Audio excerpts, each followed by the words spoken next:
অনেক গরম পড়ছে। তাই ভাবলাম যে আজকে আউটডোরটাতে গ্রাম অঞ্চলে সেও মেশিনগুলো পাওয়া যায়।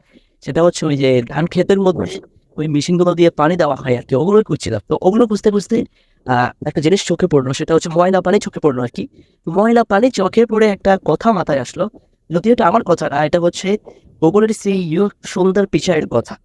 উনি বলেন যে নর্দমার ময়লা পানি কখনো হচ্ছে গাছের গ্রোথকে আটকিয়ে রাখতে পারে না।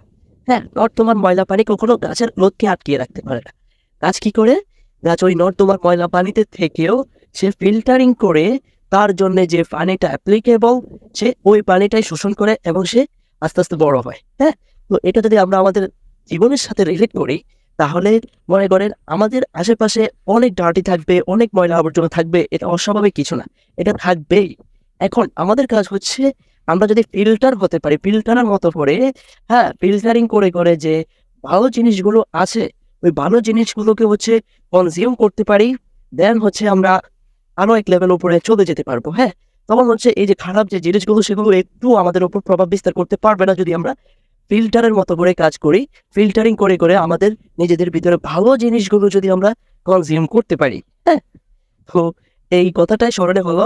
আর এই কারণে সাথে এই জিনিসটা বলে দিলাম, আপনাদের সাথে শেয়ার করে দিলাম। তো সবাই আমরা ফিল্টারিং করে জিনিসগুলোকে নিজেদের ভিতরে অ্যাচিভ করার চেষ্টা করি এবং কনজিউম করার চেষ্টা করি। তাহলেই হচ্ছে আমাদেরকে কেউ দমিয়ে রাখতে পারবে না ইনশাআল্লাহ। আমরা অনেক দূর এগিয়ে যাবো। আমরা একসাথে সফল হবো ইনশাআল্লাহ। ভালো থাকবেন। Stay happy, stay healthy, have a good day.